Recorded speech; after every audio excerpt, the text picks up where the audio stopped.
Hello po mga kapatid, isang pinagpalang umaga po muli sa inyong lahat.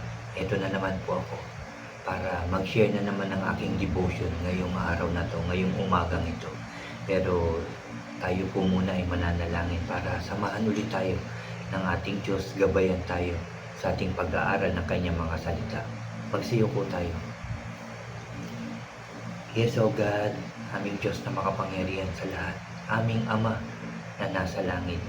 Maraming salamat na naman po ngayong umagang ito dahil muli Lord, binigyan mo kami ng pagkakataon para makapakinig na naman ng iyong mga makapangyarihang salita.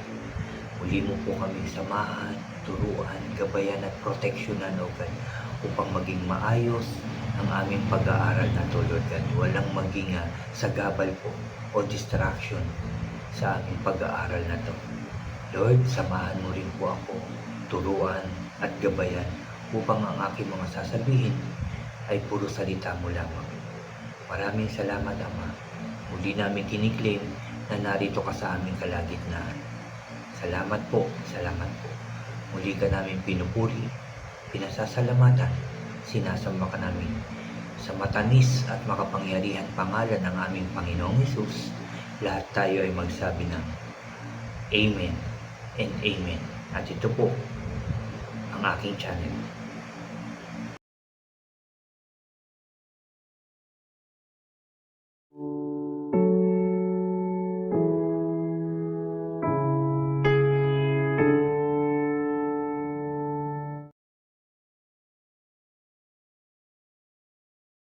Hello po ulit mga kapatid at muli isang pinagpalang umaga po sa inyong lahat, sa ating lahat mga kapatid. Mga kapatid, bago ako mag-umpisang mag-share ng Word of God, unahin ko lang po yung mga bago po dyan sa aking channel na huwag niyo pong kalimutan na mag-subscribe. Paki-like and share niyo po ang aking mga videos at paki-click na rin po ang notification bell para lagi po kayong updated sa mga bago ko pang i-upload at yung mga ibang i-upload ko pa. Salamat mga kapatid, salamat. Mga kapatid, ang aking i-share sa inyo ay dito sa aklat ni Nehemias. Dito po sa chapter 9 ang aking i-share sa inyo. Ang aking devotion po, ang aming devotion ay dito sa chapter 9 verse 1 hanggang 25 po. At ito po ay may pamagat na ipinahayag ng mga Israelita ang kanilang mga kasalanan. Dito, pinahayag nila lahat ng kanilang mga pagkakamali, pagkukulang nila sa ating Diyos. At dito rin, sinabi ni Nehemias kung anong klase ang ating Diyos. Dito, nabanggit niya mga kapatid na napakabuti ng ating Diyos, mahabagi ng ating Diyos, na kahit na nagkasala ang mga Israelita, kapag ito ay dumaing, humingi ng tulong sa ating Diyos, pinapakinggan ng Diyos ang kanilang mga panalangin. At alam ko, I believe, syempre lahat tayo ay ginawa ng Diyos, lahat tayong mga tao, na kung tayo rin ay hihingi ng tulong, ng kapatawaran, ng ating mga pangangailangan, ay ipagkakaloob din ito ng ating Diyos. Dahil yan nga ang ating Diyos. Ang Diyos ay mapagmahal, mahabagin, at mapagpatawad. At dito po ako dinala ng aking devotion dito po sa verse 17 ng chapter 9 ng Nehemias. Hayaan niyo pong basahin ko ito sa inyo. Verse 17, ayaw nilang makinig sa mga sinasabi nyo at kinalimutan lang ang mga himalang ginawa ninyo sa kanila, naging matigas ang kanilang ulo.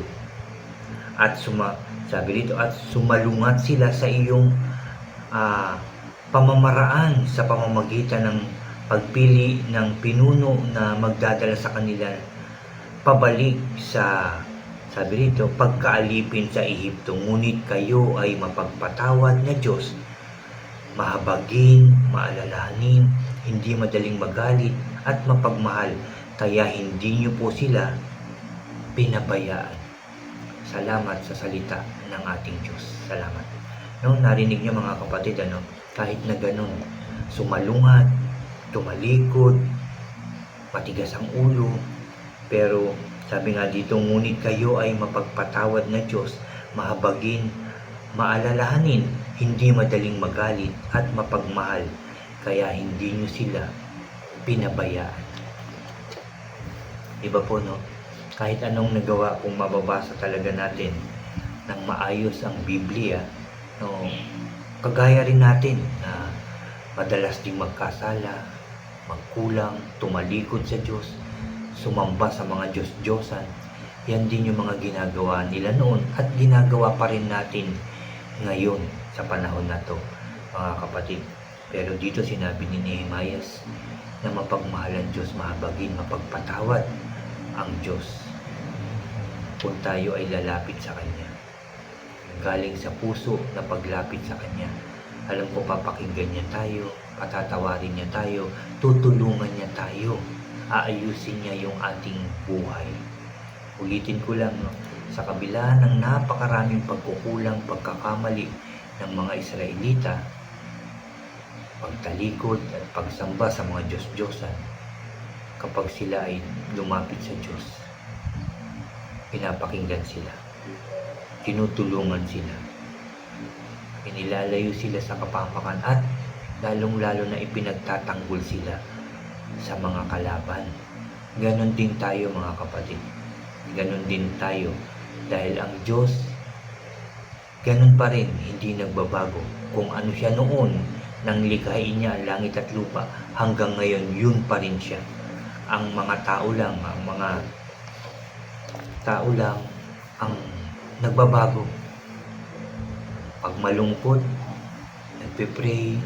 Pag may sakit at karamdaman, nagpipray. Pag kinakapos, nagpipray. Pag walang pera, andyan na yung mga bayarin, nagpipray. Pero pag maayos na, hindi na nakakapag-pray. Maayos na eh. May pera na, okay na, masaya na, malakas na. Diba? Go na ulit. Pasyal, kain, sige, punta kung saan. Diba? Ganyan ang tao. Ganyan din ako. Pero dito, tinuturo sa atin ngayong umagang ito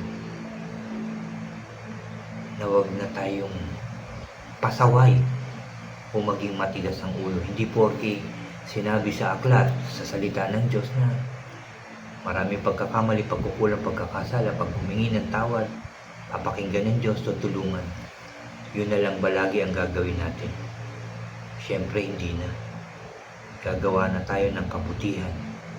Susunod na tayo sa ating Diyos. Hihingi ng kapatawaran para pag dumating yung judgment day, yung paghuhukom, makasama tayong sa kaharian ng ating Diyos. Diba yung muling pagbabalik ng ating Panginoong Hesus? Babalikan niya, kukunin niya yung mga taong pinili niya, yung mga taong karapat-dapat, dadalhin niya sa kanyang kaharian.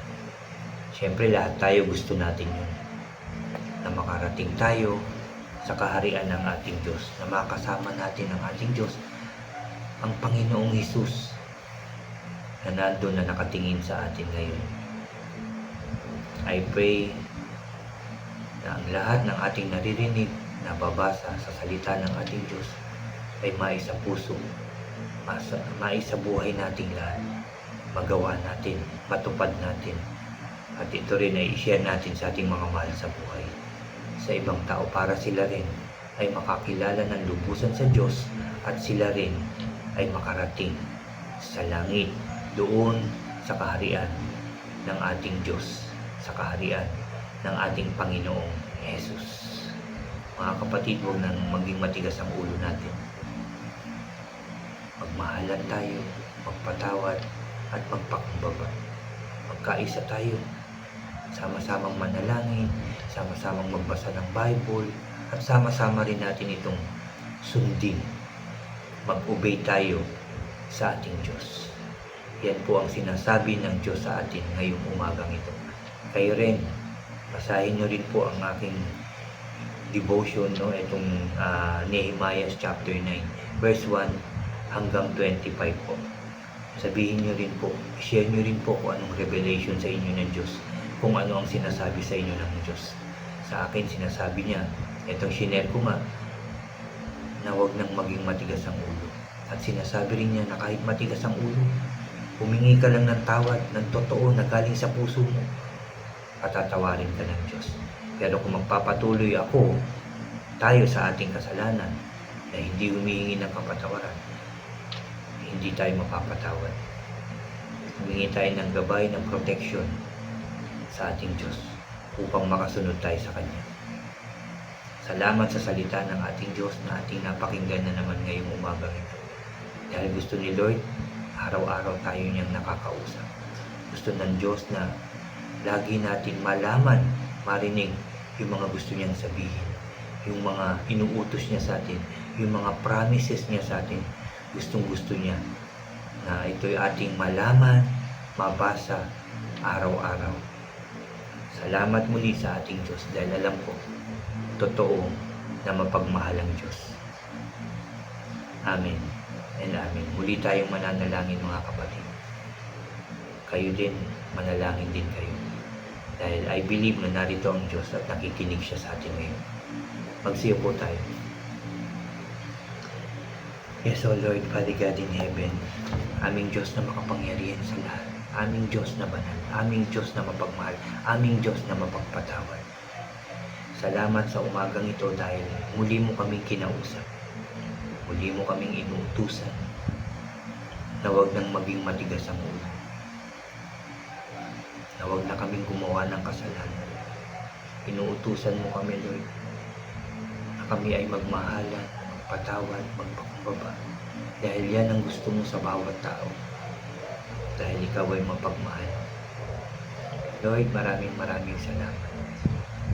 Dahil ikaw ay mahabagin na kahit na kami nagkakasala, inaantay mo pa rin kaming lumapit, humingi ng tawad sa iyo. Salamat dahil Lord, tunay na napakabuti mo sa amin. Salamat Lord dahil lagi mo kaming inaantay na lumapit sa iyo. Salamat po Lord dahil hindi ka nagbabago simula noong hanggang ngayon Lord. Hindi ka nagbabago sa amin. Salamat Lord. Salamat Jesus. Salamat Holy Spirit. Salamat sa iyong mga salita na aming napakinggan, nabasa at napag-aralan ngayong umaga ito. Salamat dahil tinawag mo ulit kami para makinig ng iyong mga salita. Salamat sa chance na to Lord. I pray hindi lang kami. I pray yung mga mahal namin sa buhay, aming mga kapatid sa pananampalataya na nawala Lord, na tumalikod sa iyo. At sa lahat ng tao, I pray sila rin ay tawagin mo para makapakinig ng iyong mga salita Lord. Kaawaan mo po kami lahat Lord Diyos. Kaawaan mo po kami lahat. Sa pangalan ng aming Panginoong Hesus. Lord, salamat sa umagang ito dahil muli mong pinagtagumpay ang gawain ito. I pray Lord, lagi mo po akong tawagin para mag-share ng iyong salita. Lagi mo pong ipaalala sa akin na maghayag ako ng iyong salita. At lagi mo po akong samahan, turuan, gabayan at proteksyonan upang magawa ko po ito ng maayos, tama at totoo sa pangalan ng Panginoong Hesus. Salamat po muli Lord at nagpapasalamat din ako dahil sa araw na to may magandang bagay o mangyayari sa aming buhay. Magandang mangyayari sa aming buhay ngayong araw na to, ngayong umagang ito. Sa pangalan ng aming Panginoong Hesus. Kaya Lord, nagpapasalamat ako for all the blessings, guidance and protection sa amin lahat. Alam ko po na kami pagpapalain niyo. Alam ko po na kami pong lahat ay pagtatagumpay niyo sa lahat ng aming gagawin, pangarap at balak sa aming buhay. Salamat po. Salamat. Thank you, Father God. Thank you, Jesus. Thank you, Holy Spirit. Pinupuri ka namin, pinasasalamatan, sinasamba ka namin. Sa tanging pangalan ng aming Panginoong Hesus, lahat tayo ay magsabi ng Amen and Amen. Amen po. Amen. Salamat sa ating Diyos dahil alam ko nadinig niya tayo. Salamat mga kapatid. God bless po sa inyo lahat at God bless po sa ating lahat.